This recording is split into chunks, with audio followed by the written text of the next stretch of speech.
Jane Tan. I heard a argument with talk to my husband. Ma'am, I can't understand anything you're saying. Does anyone need an ambulance? When Jean Tan found her husband Jim still sitting under his desk with countless bullets lodged in him, she called 911 with a trembling voice. But when the officers found her and her 19-year-old son Charlie on their porch, they were pretty calm. Charlie simply told the officers, "I had to do it. He was gonna kill my mom." This shocking act of violence shattered the facade of a seemingly perfect family. The quiet, tree-lined streets of the affluent Pittsford became the unlikely setting for a gruesome discovery that would captivate the nation and fuel intense debates about family, loyalty, and the hidden epidemic of domestic violence. And with Charlie and Jean still not charged with murder today, their case continues to make waves and the questions continue. Who really killed Jim that day? How long had he really been dead? And where is the family now? Watch on. It's about to get really weird and really dark. This is the bizarre case of Charlie Tan. In the very early hours of February 9th, 2015, the emergency services in Monroe County, New York, received a frantic call from a woman who identified herself as Jean Tan. 911 center, what is the address of the emergency? Yes. Hi. This is Jane Tan. I heard a argument with talk to my husband. Ma'am, I can't understand anything you're saying. Does anyone need an ambulance? Jean said it was too late for that. Did you say you heard a shot? Does somebody in the house have a gun? Who's already dead? You're who? The husband. Are you in a safe spot? Yes, I am. We need you to wait outside of the house for the police officer's safety. When the officers arrived at the upscale home on Coachside Lane in Pittsford, they found a scene that seemed to corroborate Jean's frantic call. Charlie and Jean Tan were waiting outside the house, both visibly distraught, or at least eager to get this over with. Inside the house, the full horror of the situation became apparent. In the upstairs office, officers discovered the body of 49-year-old Jim Tan. The successful businessman and father of two was slumped over his desk, his body bearing devastating gunshot wounds to his chest, arm, and face. The violence of the attack was shocking, even to seasoned law enforcement officers. We can't describe the full extent of the horror here, but let's just mention that he could not be identified by his face anymore. The shotgun was placed next to his face. His face was obliterated while he was still alive. At first glance, it appeared to be an open and shut case. Charlie, in what seemed to be a moment of raw honesty, confessed on the scene, saying, I did it, I had to do it, he was gonna kill my mother. This statement, brief but damning, would become a cornerstone of the prosecution's case. It painted a picture of a young man driven to desperate measures to protect his mother from abuse. However, as investigators began to dig deeper into the circumstances surrounding Jim Tan's death, they quickly realized that things were not as straightforward as they initially appeared. The timing of the 911 call, the state of the crime scene, and the behavior of both Charlie and Jean in the days leading up to the discovery of the body all raised red flags. What had seemed like a clear case of patricide in the heat of the moment began to evolve into a complex web of family secrets, long-standing abuse, and possible premeditation. As the investigation progressed, detectives found themselves grappling with a crucial question. Was Jean's 911 call a genuine cry for help in the immediate aftermath of a shocking crime? Or was it a carefully staged scene designed to cover up a murder that had occurred days earlier? This question would become central to the case, challenging investigators to look beyond the surface and uncover the dark truths lurking beneath the Tan's family's picture-perfect exterior.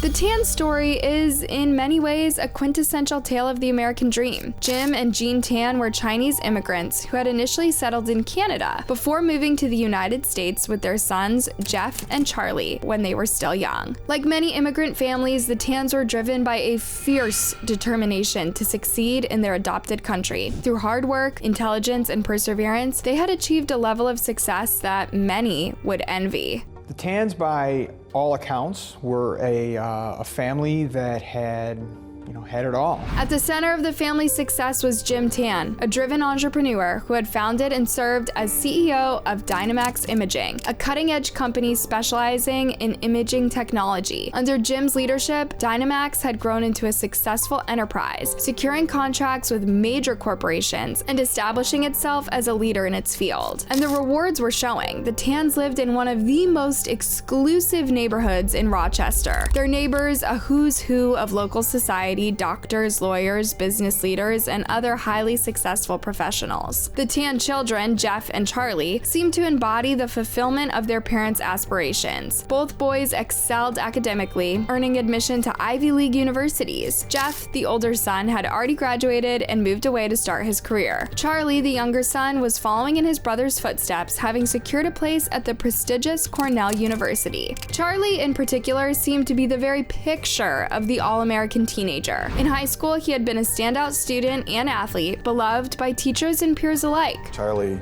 was a superstar kid, president of a student class at one of the top schools in the state. Well liked in school, did well athletically. His admission to Cornell was seen as the natural next step for him. But you guys, I must say this first. Beneath the surface of these accomplishments may have lurked immense pressure, anxiety, and a fear of failure. The weight of perpetual high expectations can create a suffocating environment where a child feels trapped by the need to maintain a perfect image. For Charlie, this pressure to excel might have contributed to his inability to seek help or find alternative solutions when faced with his family crisis. Perhaps if he had been granted more freedom to explore, make mistakes, and develop his own identity beyond academic success, he might have developed the resilience and problem-solving skills needed to navigate difficult situations without resorting to violence. At Cornell, Charlie continued to impress those around him. He played on the sprint football team, joined a frat, and quickly became known for his friendly demeanor and work ethic. To his college friends and teammates, Charlie was the guy everyone liked, always ready with a smile or a helping hand. He was very well thought of and certainly was an overachiever. As it related to grades, as it related to sports, as it related to everything. This image of perfection, of a family that had achieved the American dream in all its glory, is precisely why the allegations against Charlie were so shocking to the community. The idea that this model young man could be capable of such a violent act seems inconceivable to many who knew him. The Tans were not the type of family one associated with DV and murder. They were the ones that other families aspired to be. You guys, violence and family dysfunction can exist in any household, regardless of wealth, education, or social status. It challenges us to look beyond surface appearances and recognize that even the most seemingly perfect families may be struggling with hidden pain and conflict. As the investigation into Jim Tan's death progressed, a very different picture of life in the Tan household began to emerge. Behind the manicured lawns and expensive cars, beyond the accolades and academic achievements, lay a darker reality that had been hidden from public view for years. The Tan family, it seemed, had been struggling with a long and painful history of DV. We know there was distress in the household. There was definitely a long-standing history of domestic violence in the house. Court records revealed a troubling pattern that painted a stark contrast to the family's public image. Over the years, police had been called to the Tan home more than a dozen times to respond to domestic disturbances. The frequency of these incidents suggested that violence and fear had become a regular part of life for the Tans. As news of the murder spread, friends, neighbors, and acquaintances began to recall signs that, in hindsight, indicated all was not well in the Tan household. One day she's fine and she's well, and the next day she has an injury. Her knee is bandaged, or she's got a bandage on her head or something like that. I bumped my head. The classic cliche excuses of a battered woman. These recollections painted a picture of Jean Tan as a woman living in fear, constantly making excuses for her injuries that likely resulted from the abuse. By classic cliche excuses, this defense attorney highlights how common such behavior is among victims of DV, who often go to great lengths to hide their abuse from the outside world. Perhaps the most chilling evidence of the abuse came from an incident that occurred just weeks before the shooting. On January 28, 2015, Jean Tan made a terrifying 911 call that shed light on the volatility of her relationship with Jim. Are you injured? Yes, he spoke to me and I'm so scared. Please. You want an Please ambulance? come. Oh, you come me. No. Please come. Please come help me. When authorities arrived that day, they found a clearly distraught Jean, but ultimately no charges were filed against Jim. And if that's not worrying enough, Jim had actually gone on the phone earlier to dismiss his wife's claims. Hello. Okay. Hello? Sorry. Yeah. So this is just a mistake. Sorry. Please. What's that? Calm down, please. Perhaps this lame attempt, Jim even called his wife childish on the phone, was enough to threaten Jean into not pressing charges. Or perhaps law enforcement is more prone to leniency in rich neighborhoods. Before leaving that day, though, the responding officers provided Jean with information about DV resources, a card that she still had in her possession on the night that Jim was found dead. This small detail would later take on greater significance as investigators and prosecutors tried to piece together the events leading up to Jim's death. My understanding is that she had started an order of protection against her husband, but that she never followed through. When investigators looked into the last weeks of Jim's life, they found a picture of escalating tension and fear within the family, culminating in actions that would later be scrutinized by the court. About a week before the shooting, Charlie Tan's behavior took an unexpected turn that, in retrospect, seems to have been a clear harbinger of the tragedy to come. Charlie abruptly left Cornell University and returned home to Pittsford. This sudden departure was out of character for the young man who had always been so focused on his academic and athletic pursuits. Told him, Coach, I won't be here for weightlifting tomorrow. And his coach said, what's wrong? He said, I got some things I got to do and, get home. The vague nature of Charlie's explanation raised questions. What was so urgent that it required him to leave school in the middle of the semester? Why was he being so cryptic about his reasons for going home? The defense attorneys painted a picture of a son rushing to assist his mother in some unspecified way after Jean called Charlie to come home. This period also saw Jean Tan taking steps that suggested she was actively seeking to address the abusive situation in her home. Reports indicated that Jean had initiated the process of filing for an order of protection against Jim. But in addition to seeking the protective order, Jean had also reportedly consulted with a divorce lawyer during this time. These are the kinds of steps that domestic violence advocates typically encourage. But Jean went another way too. 4 days after Charlie left Cornell University, Jim was dead. Jean Tan says my son did it. Charlie agrees that he did it. He directs the sheriffs to the location where the weapon is found. But then you look at the crime scene, it appeared that Jim Tan was sitting at his desk, working, answering emails. There didn't appear to be a struggle. It looked like he was taken by surprise. There was not an item on his desk that was out of place. That February night, both Charlie and Jean were arrested on suspicion of first-degree murder. Was Charlie hysterical? No, he was very calm, very almost businesslike. According to the initial story told by Charlie and Jean Tan, the shooting occurred on February 9th, 2015, the same night as the 911 call that brought police to their home. In this version of events, Charlie claimed he had acted in defense of his mother, believing that Jim was about to kill her. This narrative, if true, would paint the shooting as a tragic but potentially understandable act. A son desperately trying to protect his mother from imminent harm. However, as investigators began to examine the crime scene more closely, they quickly realized that this version of events didn't align with the physical evidence. One of the first red flags was the condition of Jim Tan's body. There was an odor of what bodies smell like when they have been around for a while, when they have started to decay.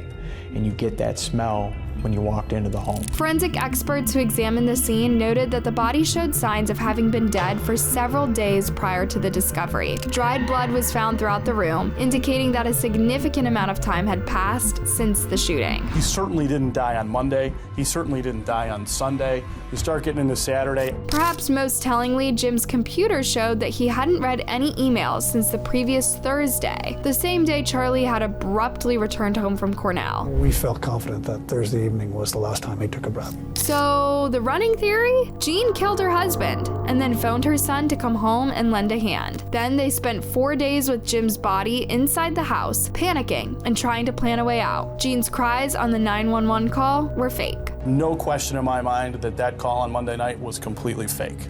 She also says, I saw something happen. We know she didn't see something happen on Monday night. It's impossible. That's what the coroner said. You might think, cool, case closed, right? But you guys know how building a case requires evidence, and when there's only circumstantial evidence, it's very hard to convict someone. When they arrested Jean, the officers asked her to empty her pockets. She was still carrying the DV resources note from January, tied to a court appearance she was scheduled for, as well as a handwritten list of prominent criminal defense attorneys. Still, there was also strong circumstantial evidence against Charlie. Prosecutors built a case arguing that Charlie had meticulously planned the murder. They pointed to surveillance footage showing Charlie attempting to purchase a shotgun at a Walmart near Cornell on his way home to Rochester. When he was turned away for lacking proper documentation, a common hurdle for non-US citizens, Charlie didn't give up. Instead, he allegedly enlisted the help of a friend to purchase the weapon for him. This would become a crucial piece of evidence in the case against Charlie. We believe he loaded it because his fingerprints are on the ammunition, came home, and essentially ambushed his father as he sat at his desk. Perhaps the most damning piece of evidence in the prosecution's case was an email Charlie sent to his fraternity brothers on the day he left Cornell. The subject of this email was simply Showtime, a cryptic title that would take on sinister implications in light of subsequent events. The email read, "In the coming days, you'll start to hear things in the news and possibly get a couple of visits from authorities. Don't listen to anything you hear. A few already know my true story, and in due time, you will also." To prosecutors, this email was nothing short of a smoking gun. It showed clear premeditation, suggesting that Charlie knew exactly what he was about to do and was preparing his friends for the fallout. However, Charlie's defense team offered a different interpretation of this email. I explained it as a cover-up for his mother. He says, you're going to see what happened, and he also importantly says, what you're going to hear isn't true. That suggests to me that he's taken a fall for his mother. The crime scene itself offered a few clear answers. Jim Tan had been shot multiple times with a shotgun, once in the chest, once in the arm, and a final devastating shot to the face. The brutality of the attack suggested intense anger or fear, but offered little insight into the identity of the shooter. Notably, while Charlie's fingerprints were found on the shotgun shells, they were not found on the weapon itself, a fact that the defense would later seize upon. The position of Jim's body slumped over his desk suggested he had been taken by surprise. There were no signs of a struggle, no indication that he had tried to defend himself. This lack of defensive wounds or signs of a fight would become another point of contention in the trial, with the prosecution arguing it proved premeditation, while the defense suggested it could indicate that the shooter was someone Jim trusted and wouldn't have perceived as a threat. The question of motive also loomed large over this investigation. While the history of domestic abuse in the household provided a potential motive for both Charlie and Jean, it also raised questions about why action was taken at this particular moment. Was there a specific incident that pushed Charlie or Jean to the breaking point, or was this a premeditated act that had been planned for some time? This allowed both sides, prosecution and defense, to construct a different narrative from the available evidence. The prosecution painted a picture of a calculating son who had decided to end his father's abuse once and for all, meticulously planning and executing the murder. The defense, on the other hand, suggested a more complex scenario, hinting at the possibility that Jean might have been the true killer, with Charlie nobly taking the blame to protect his long-suffering mother. When Charlie Tan's trial began in October 2015, it captivated the Rochester community in a way few legal proceedings had before. The Monroe County Court became the center of attention, with local media providing daily updates and analysis. What struck many observers was the overwhelming support for Charlie. Unlike most murder trials where sympathy typically lies with the victim and their family, in this case, the accused seemed to have won the hearts of the community. It's usually the victim, has all the support from family and friends. We had nobody on our side. Everyone was supporting Charlie. The overwhelming support Charlie received in the courtroom, despite facing a murder charge, illustrates a troubling societal bias often referred to as the halo effect. This cognitive bias leads people to attribute positive qualities to individuals based on superficial characteristics such as youth, attractiveness, or social status. In Charlie's case, his image as a handsome, high-achieving Ivy League student seemed to overshadow the gravity of the accusations against him. This tendency to view attractive or seemingly successful individuals more favorably can lead to grave miscarriages of justice. It creates an uneven playing field in the legal system, where those who fit societal ideals of attractiveness or success may receive undue leniency, while others face harsher judgment for similar crimes. This bias not only undermines the principle of equal justice under the law, but can also enable individuals who have committed serious offenses to evade appropriate consequences. The Tan case serves as a sobering reminder of this, and you're about to see why. The prosecution, led by Assistant District Attorney William Gargan, presented what they believed to be a strong case against Charlie. They laid out their evidence methodically. The murder weapon, a 12-gauge shotgun, had been purchased just before the shooting. Surveillance video showed Charlie's friend buying the gun, allegedly on Charlie's behalf. This friend would later testify about Charlie's request for help in acquiring the weapon. The prosecution presented Charlie's ominous "Showtime" email to his frat brothers as evidence of premeditation. They argued that this email clearly showed Charlie knew what he was about to do and was preparing his friends for the aftermath. Perhaps their strongest piece of evidence was Charlie's alleged confession at the crime scene. The officers who first responded to the 911 call testified that Charlie had told them, "I had to do it. He was going to kill my mother." If this wasn't a clear admission of guilt, what was? However, the defense team, led by James Nobles, worked tirelessly to cast doubt on every single piece of evidence presented by the prosecution. They highlighted the lack of physical evidence directly linking Charlie to the shooting. Basically, our entire defense was built around, you don't know who shot this person. Nobody knows what's going on in this house. There were no eyewitnesses to the actual shooting. While Charlie and Jean were at the scene when police arrived, no one could testify to seeing Charlie pull the trigger. Charlie's fingerprints were only found on the shotgun shells, not the gun itself. The defense argued that this was consistent with Charlie having handled the ammo at some point, but not necessarily having fired the weapon. Perhaps most importantly, no DNA evidence linked Charlie to the shotgun. We've got 3 separate DNAs on this, none of which belong to him. The defense also worked to undermine Charlie's alleged confession. They argued that the statement, "I had to do it," was brief and ambiguous. It's not the same as him saying, "I killed my father."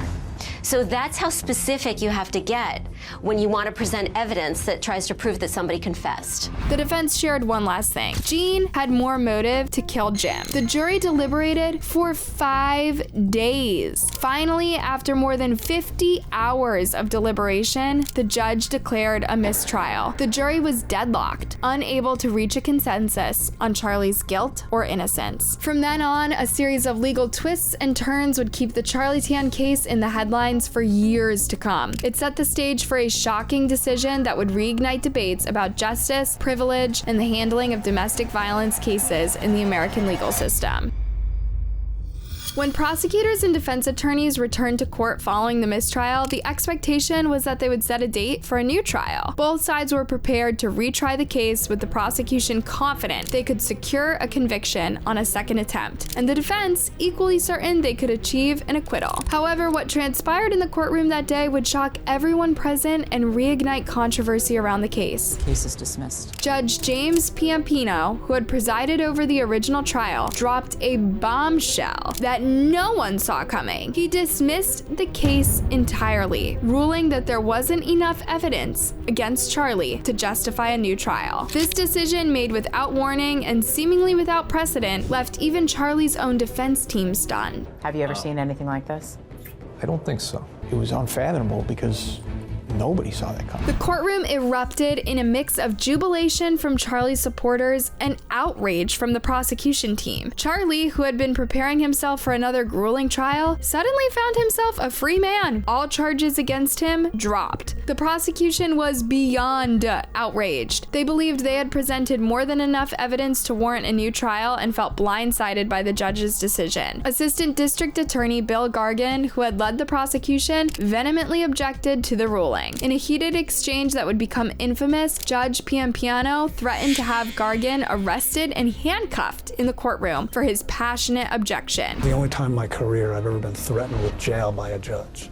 But had he sought to put me in jail, I would have gladly gone to ensure that our voices were heard in relation to that absurd decision. The dramatic scene goes to show the controversial and emotionally charged nature of the ruling in this entire case. After months of uncertainty and the looming threat of a potential life sentence, Charlie was free to rebuild his life. His supporters saw it as vindication, proof that he had been wrongfully accused from the start. Back up. Sorry. Calm down. Let's go over here. However, for Jim Tan's family and advocates for domestic violence victims, the dismissal felt like a miscarriage of justice. We argued in front of our appellate division last week. This is an uphill battle. It is an uphill battle. The controversial dismissal also reignited discussions about privilege and justice in America. Some pointed out that Charlie, a rich, handsome kid with no prior criminal record, may have benefited from societal biases in a way that other defendants might not have. But incredibly enough, the story doesn't end here. Though Charlie Tan walked free from state charges, his legal troubles were far from over. The controversial dismissal of the murder charges had left many questions unanswered and a community divided. However, federal prosecutors had been closely watching the case, and they saw an opportunity to pursue justice through a different avenue. In September 2017, over 2 years after Jim Tan's death, Charlie was arrested on federal weapons charges. These charges were related to the illegal purchase of the shotgun used to kill his father. The federal case focused on the fact that Charlie, as a Canadian citizen, was not legally allowed to purchase a firearm in the United States. Instead, he had allegedly convinced a friend to buy the gun for him, a practice known as straw purchase, which is a federal offense. The new set of charges presented a different challenge for Charlie and his defense team. Unlike the murder charge, which relied heavily on circumstantial evidence, the weapons charges were more straightforward. There was clear evidence of the gun purchase, including surveillance footage and testimony from the friend who had bought the weapon. Faced with these new charges and the prospect of significant federal prison time, Charlie made a decision that would once again thrust this case into the spotlight. In a 2019 bid to have his sentence reduced, Charlie finally confessed to killing his father. Charlie Tan has now confessed. You may remember the case. The story was big news in Rochester, and it even captivated the nation. In a letter to the judge, Charlie provided a detailed account of the events of February 5th, 2015. All I knew was that my mother was unusually defeated and repeatedly told me that he was going to kill her. I felt like there was no other option, that I had to protect her. I entered my parents' home through the back door, walked upstairs, turned into my father's office, and shot my father 3 times as he was sitting at his desk. I knew I had killed him. This confession, coming years after the initial trial and dismissal of charges, sent shockwaves through the community. For many, it provided a sense of closure, finally confirming what prosecutors had argued all along. For others, it raised new questions about the justice system and how a confessed killer had been allowed to walk free on state charges. Prosecutor Bill Gargan said, "The man had his face blown off. I'm a civil servant who gets to help people that are touched by domestic violence. Vindication isn't something that I seek nor deserve. I just try to do my job."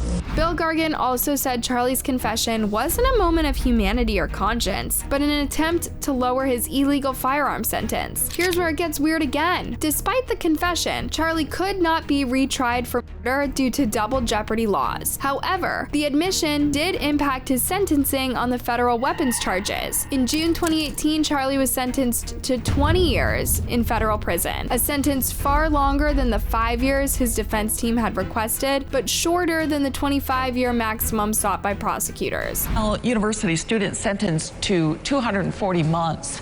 That's 20 years after pleading guilty to federal weapons charges. The judge, in handing down the sentence, noted the seriousness of Charlie's actions and the need for accountability. He described Charlie as an extremely disturbed individual whose actions showed clear premeditation. The lengthy sentence was seen as an attempt to provide some measure of justice for Jim Tan's death, even if it came through indirect means. Now, many are left wondering how things might have been different if Charlie had confessed during his initial trial. Others questioned whether the 20-year sentence was sufficient punishment for a confessed killer, or whether it was too harsh for a young man who believed he was protecting his mother. The case also prompted discussions about the resources available to victims of DV and their families. Charlie's claim that he felt he had no other option highlighted the need for better support systems and education about alternatives to violence. For many, the Charlie Tan case became a stark reminder of why taking matters into one's own hands is never the right solution addiction to domestic violence. While it's understandable that Charlie felt desperate to protect his mother, resorting to murder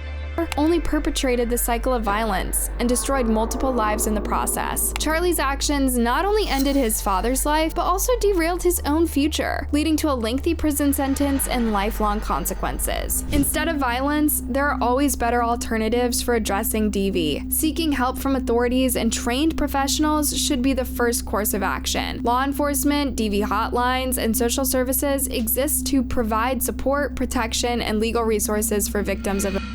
These resources can help create safety plans, obtain restraining orders, and connect victims with shelters and counseling services. Ultimately, the safest and most effective solution is often to leave the abusive situation entirely. While this can be challenging and even dangerous, there are organizations and support systems in place to help victims safely exit abusive relationships. It's crucial for friends, family, and community members to be aware of the signs of DV and to offer support and resources to those who may be suffering in silence. Now, Charlie's brother Jeff is married and living far away in Indonesia. He has nothing to say to his brother. However, Jeff and Jean have taken over Dynamax Imaging and are still handling its operations. Indeed, Jean stayed in the US and is still taking care of the family business. For many, the mystery remains. Who really killed Jim that night, and was it really justified? Remember, there is always help available, and no one should feel that violence is their only option when facing abuse. Let's choose kindness and move away from abusers instead of taking the evil path. Thanks for watching, you guys. What are your thoughts on this case, and who do you think did it, Charlie or Jean? Leave a comment before you go, and don't forget to like, subscribe, and click that bell button. See you soon.